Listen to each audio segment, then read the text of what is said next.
La naturaleza psíquica de la obra Alquimista. A. La proyección de contenidos psíquicos. La obra Alquimista se refiere en su mayor parte no solo a los experimentos químicos únicamente, sino también a algo como procesos psíquicos que son expresados mediante un lenguaje pseudoquímico. Los antiguos sabían, en cierto modo, lo que son los procesos químicos. Por consiguiente, habían de saber también que sus operaciones no eran, cuando menos, las de una química corriente y normal. El conocimiento de esta diferencia se expresa ya en un tratado del falso Demócrito que se cree del siglo I. Dice así: lo psíquico y lo filosófico.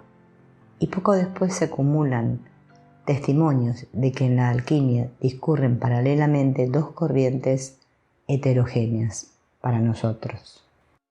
El tan etis quam psique, tanto moral, es decir, psicológico como físico, de la alquimia, no encaja dentro de nuestra lógica. Si el alquimista, como es manifiesto, utiliza el proceso químico de forma únicamente simbólica, ¿para qué entonces su trabajo con retortas y crisoles? Y si, como afirma una y otra vez, describe procesos químicos, ¿por qué los desfigura mediante símbolos mitológicos hasta hacerlos irreconocibles? Este enigma ha procurado no pequeños quebraderos de cabeza a bastantes personas de buena voluntad que han estudiado la alquimia. Cierto que el alquimista, de una parte, afirma que oculta a propósito sus manipulaciones para impedir que hombres malvados o necios se apoderen del oro y ocasionen así una desgracia.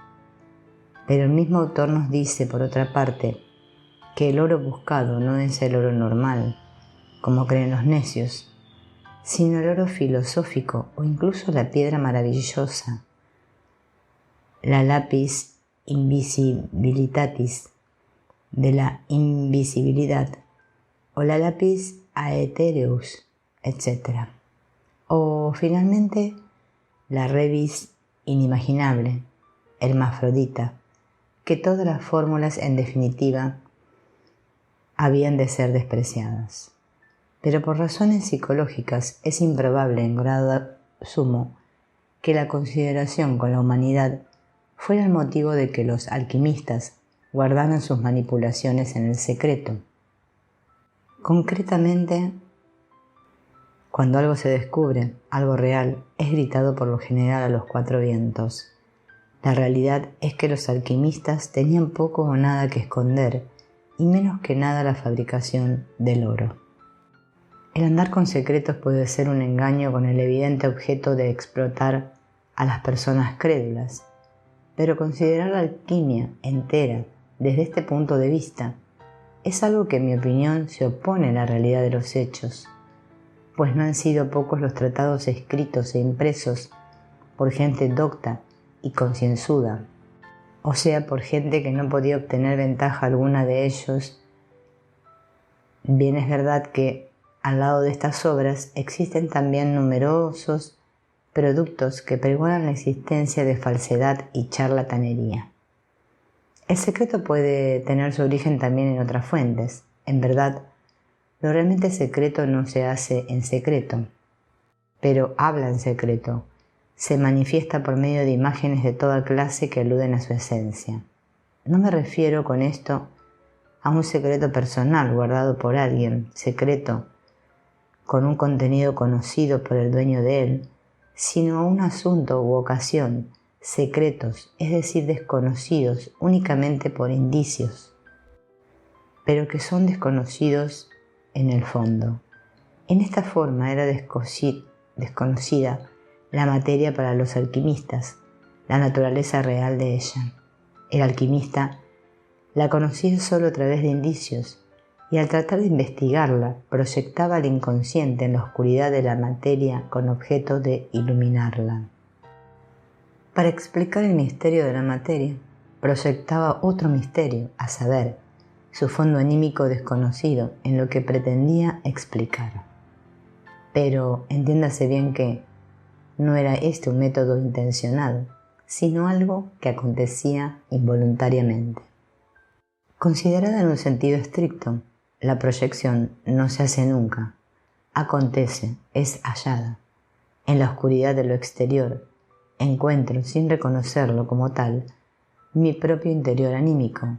Según esto, mi opinión sería un error atribuir en calidad de prius la fórmula tan etice quam psique a la teoría de la correspondencia. Al contrario, esta teoría sería más bien una racionalización de la vivencia de la proyección.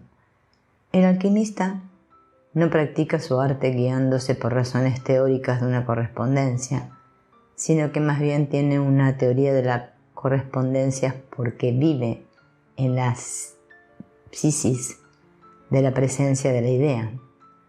Por ello, me inclino a pensar que la verdadera raíz de la alquimia ha de buscar menos en ideas filosóficas y más en las vivencias de las proyecciones del investigador. Expreso con esto la opinión de que el alquimista tenía ciertas vivencias psíquicas durante la realización del experimento químico, las que sin embargo le parecían un comportamiento especial del proceso químico. Pero, como se trataba de proyecciones, no tenía conciencia, naturalmente, de que la vivencia no guardaba relación alguna con la materia, es decir, tal como hoy la conocemos. El alquimista vivía su proyección como propiedad de la materia, y lo que vivía en realidad era su inconsciente. Realmente, repetía así la historia del conocimiento natural. Como se sabe, la ciencia comenzó con los astros, en los que la humanidad descubrió sus dominantes del inconsciente, los llamados dioses, como asimismo las raras cualidades psicológicas del zodíaco, toda una caracterología proyectada. La astrología es una experiencia primitiva semejante a la alquimia. Tales proyecciones se repiten por doquier cuando el ser humano intenta investigar una oscuridad vacía y la llena involuntariamente con figuras animadas.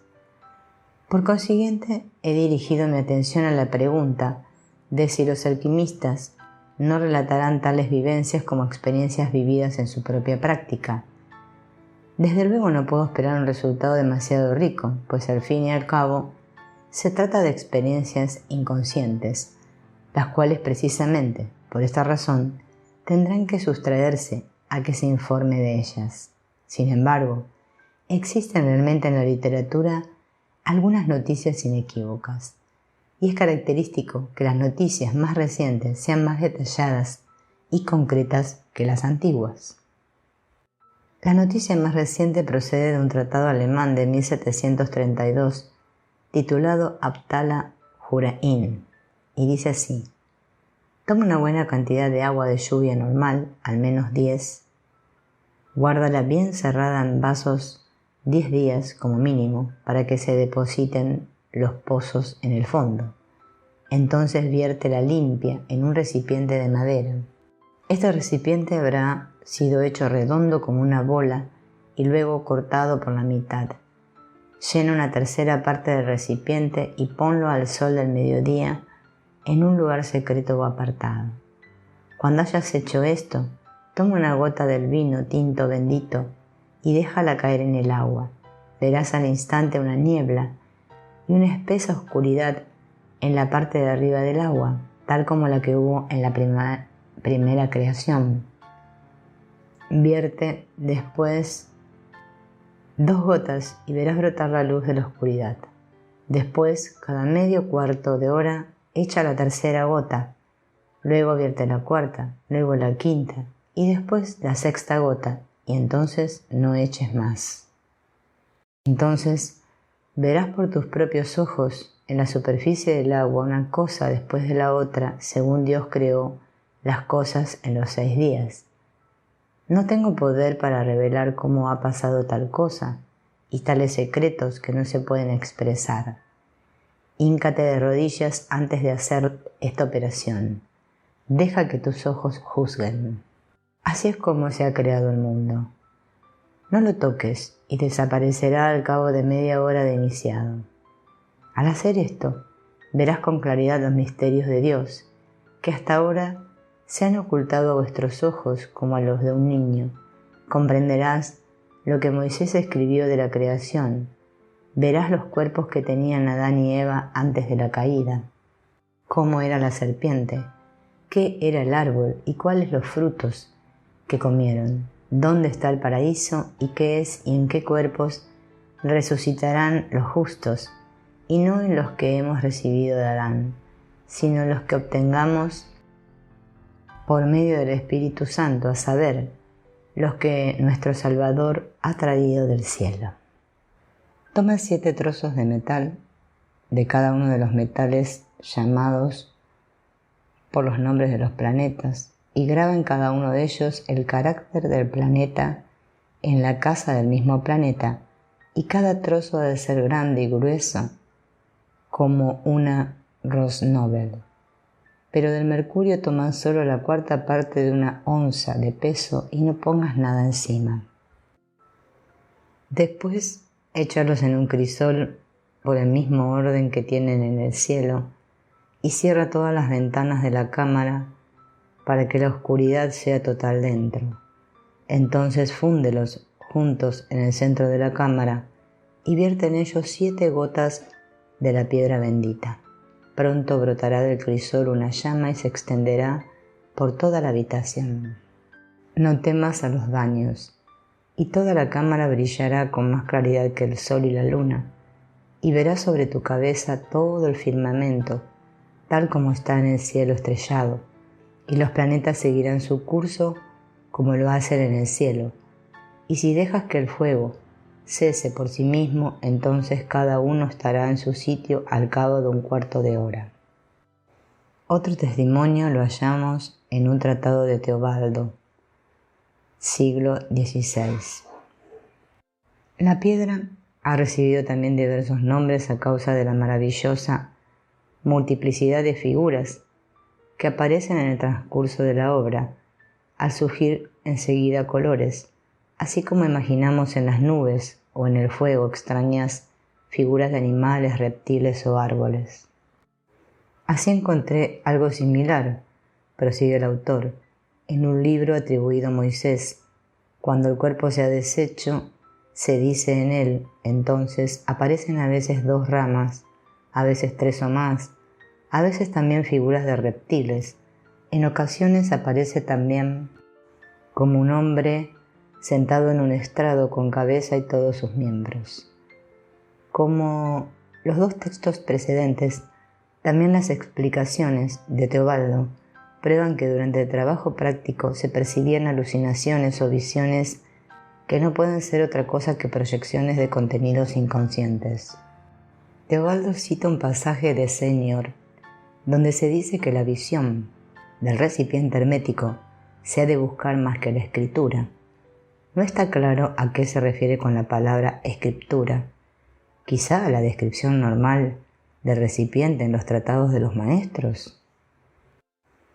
Los autores hablan de mirar con los ojos del espíritu, no apreciándose siempre con claridad si se trata de una visión en el sentido auténtico o en el metafórico. Así el Novum Lumen dice: al filósofo inteligente le ha sido permitido por Dios, por el camino de la naturaleza, hacer que aparezcan las cosas ocultas en la sombra y quitar de ellas la sombra. Todas estas cosas ocurren y los ojos de las personas normales no las ven, pero los ojos del entendimiento, intellectus, y la imaginación las perciben, percipiunt, con una mirada visu, verdadera, la más verdadera. Raimundo Lulio escribe: debes saber, querido hijo, que el curso de la naturaleza ha cambiado, por lo que sin invocarlos y sin exaltación espiritual puedes ver, condensados en el aire, a los espíritus que se van alejando o se han alejado. Puedes verlos en forma de animales monstruosos o de personas que, cual nubes, se mueven tan pronto de aquí para allá como de allí para acá. En forma parecida se expresa Dawn. Así percibirá con los ojos de su espíritu gradualmente un número indeterminado de chispas que irán aumentando de día en día y las verá crecer hasta resultar en una gran luz. Pero para el psicólogo no es ningún fenómeno extraño el hecho de que una metáfora se convierta ocasionalmente en una ilusión de los sentidos. Por ejemplo, Teobaldo en sus notas biográficas describe cómo, en el tercer día de la desoctio, vio que la superficie de la sustancia se cubría de colores fundamentalmente verde, rojo, gris y por lo demás irisados. Siempre que se acordaba de aquel día acudía a su memoria del verso de Virgilio: cuando vi que me hundía, que me resultaba fatal un pérfido error. Este error, o concretamente esta ilusión de los sentidos, parece, según él, haber ido a causa de muchos esfuerzos posteriores, pues había creído, sigue diciendo, que alcanzaría ahora el Nigredo, pero después de pocos días, sigue su relato, el fuego se le extinguió durante toda la noche, con lo que se produjo un irreparabili danum, es decir, ya no consiguió la repetición del fenómeno. Aunque precisamente la película irisada de los metales en fusión no tiene por qué ser en algún modo una ilusión de los sentidos, el texto sin embargo muestra una llamativa disposición del autor a pensar en su existencia. El tratado Aristotelis nos ofrece un pasaje muy notable para estudiar la psicología del alquimista. La serpiente es más astuta que cualquier otro animal de la tierra. Bajo la belleza de su piel, muestra un rostro inocente y se forma en cierto modo como una materia hipostática mediante ilusión. Cuando la sumerge en el agua, es allí donde reúne entonces las fuerzas, virtudes de la tierra. Ese es su cuerpo. Debido a estar muy sedienta, bebió con desmesura, por lo que se embriagó y consigue que desaparezca la naturaleza con la que es reunida. La serpiente es Mercurio, el que, como sustancia fundamental, se forma a sí mismo en el agua y devora a la naturaleza que se ha unido con él. El sol que se ahoga en la fuente de Mercurio, el león que devora al sol, Bella, que disuelve en ella a Gabricus. La materia se forma mediante ilusión, lo cual es obligadamente la del alquimista. Esta ilusión podría ser la vera imaginatio, la cual posee fuerza informante. Mediante el hecho de que las visiones iban unidas a la obra alquimista, posiblemente se pueda explicar también que no sea infrecuente la mención de los sueños y visiones oníricas como intermedios importantes de la misma o como fuentes de revelación. Por ejemplo, Nazari viste su teoría de la transmutación con la forma de 3 sueños, guardando una analogía bastante clara con el Folifiede. La Visio Arisley clásica tiene una forma onírica similar. Igualmente recubre Ostanes con una revelación onírica la comunicación de su doctrina. En estos escritos, como también en los de Senior y Crates, el sueño y la visión presentan una forma particularmente literaria. En cambio, la visión onírica presenta, en el caso de Zósimo, un carácter esencialmente más auténtico. Se destaca reiteradamente en la literatura que la buscada aqua permanente sería revelada en el sueño. En definitiva, la prima materia, así como la piedra misma, así como el secreto de definitiva, la prima materia, así como el secreto de su obtención, son reveladas por Dios al alquimista, y así Laurencio Ventura dice: pero el método no se puede saber, salvo que se trate de un regalo divino o se haya aprendido de un maestro experimentadísimo, y todo esto se deriva de la voluntad divina. Unrat opina que muy bien nuestro chaos naturale, igual a primera materia, se podría preparar perfectamente mediante una especial y secreta visión de Dios y revelación, sin tener que investigar y cavilar sobre las causas, con la máxima sencillez. Teobaldo fundamenta la necesidad de la iluminación divina mediante el hecho de que la obtención de la piedra está por encima del entendimiento y que sólo un conocimiento sobrenatural y divino sabe el momento exacto de la formación de la piedra. Concretamente, sólo Dios conoce la prima materia. En los tiempos posteriores a Paracelso, la fuente de iluminación es la lumen naturae. Esta luz es la verdadera luz de la naturaleza, la cual ilumina a todos los filósofos amantes de Dios que hay en este mundo. Está en el mundo y toda la textura del mundo está adornada hermosamente por la misma, y también hasta el día último y grande del Señor será sostenida por lo mismo natural, pero el mundo no lo reconoce. Está primero en el sujeto de la católica y gran piedra de los sabios que el mundo entero tiene delante de sus ojos y sin embargo no la conoce. B. La postura espiritual respecto a la obra.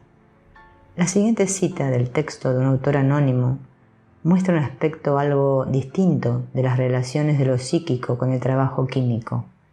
Contempla con los ojos del espíritu el arbolito del grano de trigo en el aspecto de todas sus circunstancias, para que puedas plantar el árbol de los filósofos, etc. Esto parece apuntar a una imaginación activa, la cual pone auténticamente el proceso en marcha. Dorneo dice en su Filosofía Meditativa: jamás harás lo uno de otras cosas si primero no eres uno tú mismo. Sea cualquiera lo que el alquimista quiera decir al hablar de uno, se refiere ello al sujeto del artista, cuya unidad se califica de conditio sine qua non para llevar a término completo la obra. Apenas se puede poner en duda que se trata de la condición psicológica de la obra y que ésta tiene una importancia fundamental. El Rosarium Philosophorum dice: por consiguiente, quien conoce la sal y su solución, conoce el secreto oculto de los antiguos sabios. Por tanto, orienta tu espíritu hacia la sal, pues en él, el espíritu solo, in ipsa sola, referido a mens, está escondida la ciencia y el secreto más oculto de todos los antiguos filósofos. Habría de admitirse aquí un doble error de imprenta si el secreto se refiriese a la sal. Por lo demás, espíritu y sal son parientes próximos. Así la sal es para Conrad no solo el centro físico de la tierra, sino también la sal sapientiae, de la que dice: por tanto, orienta tu ánimo, sentidos, razón y pensamientos solo a esta sal. El autor anónimo de Rosarium dice en otro lugar que la obra tiene que hacerse con la imaginación verdadera y no con la fantástica, y en otro lugar que la piedra será encontrada cuando la investigación sea molesta por el investigador. Posiblemente no se puede interpretar esta observación sino en el sentido de que, una vez más, la condición psicológica es considerada imprescindible para el hallazgo de la piedra maravillosa. Por consiguiente, ambas observaciones hacen aparecer posible que el autor sostenga realmente la opinión de que el secreto esencial del arte está escondido en el espíritu humano, es decir, en el inconsciente, según la expresión moderna. Realmente el alquimista ha vislumbrado que su obra guarda relación de algún modo con el alma humana y las funciones de ésta, por lo que estima probable que el pasaje del Rosarium antes mencionado no sea un simple error de imprenta. Concretamente, concuerda demasiado bien con manifestaciones de otros autores.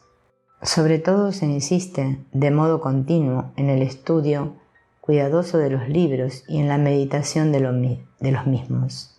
Ricardo Anglico dice a este respecto en su Correctorium Fatuorum: y por ello todos los que pretenden alcanzar el beneficio de este arte han de dedicarse al estudio y sacar de los libros la verdad, y no de fábulas imaginadas ni de obras embusteras, ya que este arte no se puede lograr de manera alguna, a pesar de que los seres humanos son víctimas de muchas ilusiones, sino es por medio de un estudio total y del conocimiento de las palabras de los filósofos, etc.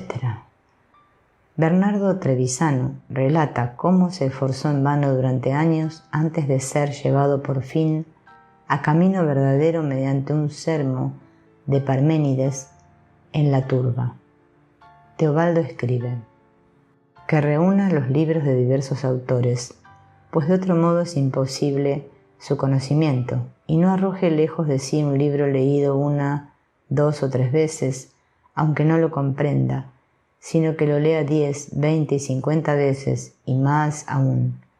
Verá por fin en qué coinciden la mayoría de los autores. Es ahí concretamente donde está oculta la verdad. Remitiéndose a Raimundo Lulio, el mismo autor dice que a consecuencia de su falta de saber, los hombres no pueden realizar la obra hasta no haber recorrido en toda su extensión la filosofía universal, la cual les revela lo que para otros permanece oculto y desconocido. Por ello, nuestra piedra no pertenece al hombre trivial, sino a lo más profundo de nuestra filosofía.